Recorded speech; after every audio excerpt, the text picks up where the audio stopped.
Assalamualaikum warahmatullahi wabarakatuh. Bismillahirrahmanirrahim. Alhamdulillahi rabbil alamin. Wassalatu wassalamu ala asyrafil anbiya'i wal mursalin wa ala alihi wa ashabihi ajma'in. Allahumma salli ala nuril anwar wa sirril asrar wa tiryakil aghyar wa miftahi babil yasar Sayyidina Muhammadinil muhtar wa alihil athhar wa ashabihil ahyar adada ni'amillahi wa iddalih. Allahumma salli ala Sayyidina Muhammadin tibbil qulubi wa dawaiha wa afiyatil abdani wa shifaiha wa nuril absari wa diyaiha wa alihi wa ashabihi wa sallim ajma'in. Allahumma salli ala Sayyidina Muhammad al-Fatih lima ughliqa wal khatimi lima sabaqa nasiril haqqi bil haqqi wal hadi ila siratikal mustaqim wa ala alihi haqqa qadrihi wa miqdarihil azim. Pertama-tama marilah kita ucapkan puji syukur kita kehadirat Allah Subhanahu wa ta'ala, yang mana dalam keadaan dalam pandemi COVID-19 ini kita masih diberikan kesehatan, kenikmatan, kelapangan waktu sehingga kita dapat menjalankan segala perintah Allah Subhanahu wa ta'ala dan menjauhi segala larangannya. Salawat berangkaikan salam tak lupa mari kita sampaikan ke baginda Rasulullah sallallahu alaihi wasallam. Semoga dengan banyak-banyaknya kita bersolawat kepada beliau, kelak kita diakui sebagai umatnya di akhir kelak. Amin ya rabbal alamin. Baiklah, saya akan memperkenalkan diri terlebih dahulu. Nama saya Ahmad Jauhari Khalis, mahasiswa jurusan Pengembangan Masyarakat Islam semester 8 Fakultas Dakwah dan Komunikasi Universitas Islam Negeri Sumatera Utara. Baiklah, di sini saya akan menyampaikan sebuah ceramah singkat yang berjudul Moderasi Beragama. Allah Subhanahu wa ta'ala berfirman, wa kadzalika ja'alnakum ummatan wasata. Artinya, telah kami jadikan kalian yang pertama ummatan wasaton, umat yang terbaik. Boleh juga terjemahannya telah kami jadikan kalian umat pilihan atau umat yang berada di pertengahan. Kenapa di tengah-tengah? Karena kita kalau belajar kajian ilmu kalam, ada yang dinamakan dengan tatarruk tasyaddudi, ini adalah ekstrim kanan, dan ada juga yang dinamakan dengan tatarruk tasahuli, ini adalah ekstrim sebelah kiri. Ekstrim kanan ditandai dengan yang pertama, puritanisme agama. Puritanisme diambil dari akar kata pur, yang artinya murni. Mereka yang puritin ingin mengembalikan ajaran agama kepada ajaran yang murni. Misalkan ada jargon kembali kepada Al-Quran dan Al-Hadis. Nah, ini disebut dengan puritanisme agama. Implikasinya apa? Implikasinya atau keterkaitannya adalah segala kegiatan keagamaan yang bersatu dengan tradisi, yang berkolaborasi dengan kebudayaan, maka harus dihapuskan.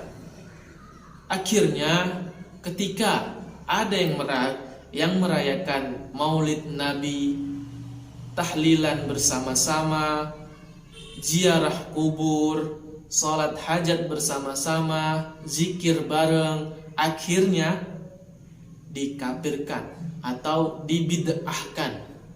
Nah, ini yang dinamakan tatarruk tasyaddudi. Yang pertama dalam punitarisme agama. Yang kedua adalah fenomena fundamentalisme dan radikalisme agama.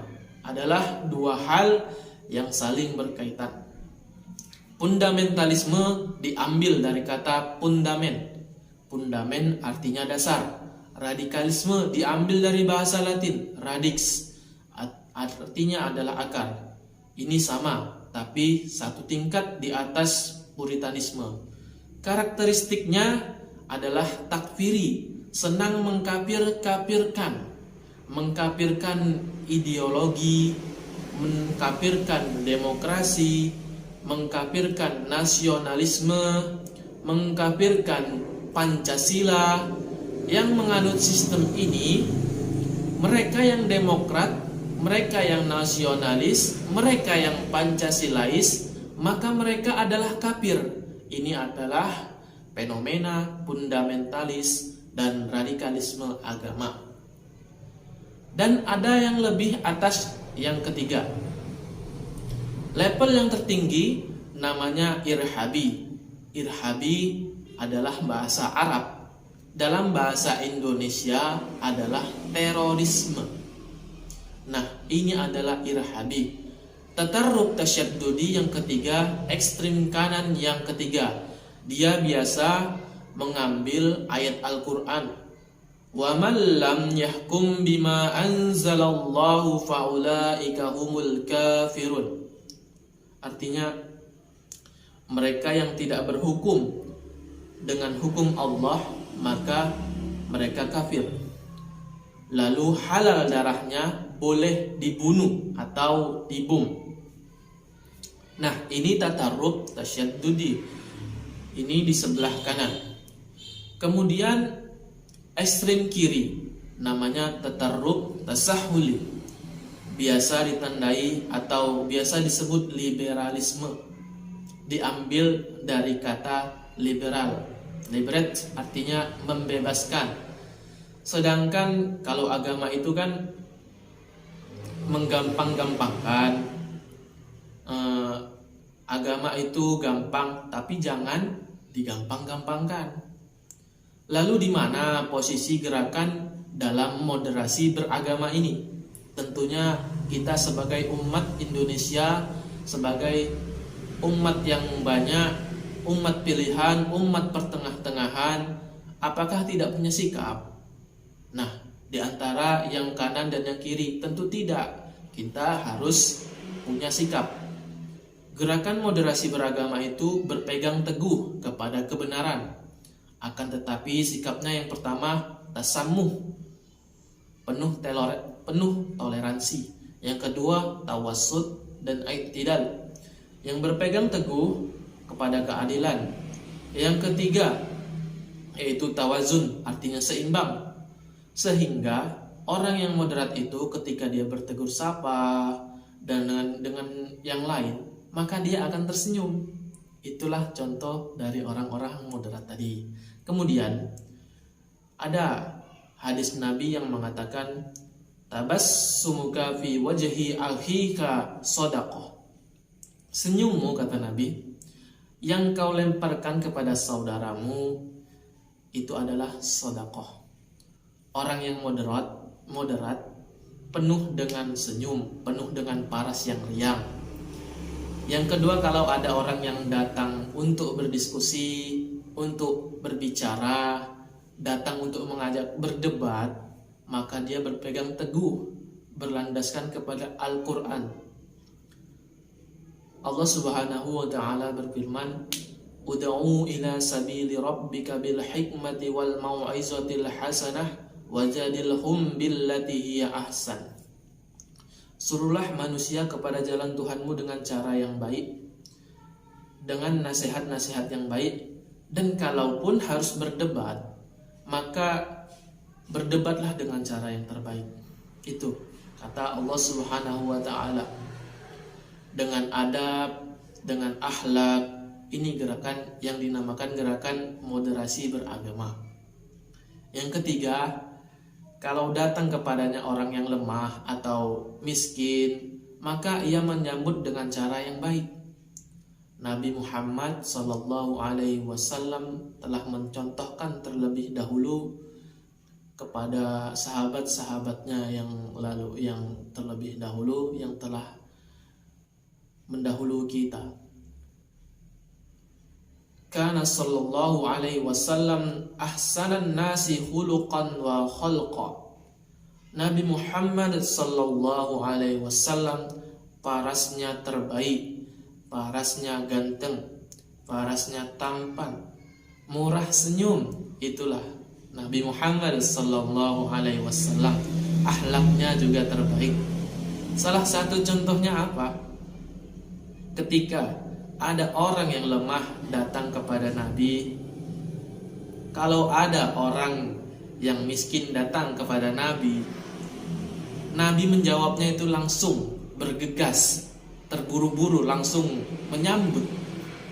Nabi langsung menyambutnya dengan riang, dengan gembira, dengan baik, perasaan yang penuh empati kepada orang yang datang dengan tadi, yang manusia yang lemah tadi atau yang miskin. Jadi itulah akhlak Nabi, parasnya Nabi yang telah beliau contohkan.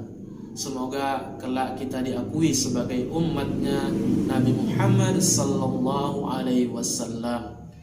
Moderasi berdasarkan prinsip-prinsip yang tadi telah kita sampaikan di awal. Demikianlah ceramah singkat yang telah saya sampaikan di kesempatan ini. Lebih dan kurang saya mohon maaf. Wallahul muwaffiq ila aqwamit thariq. Wassalamualaikum warahmatullahi wabarakatuh.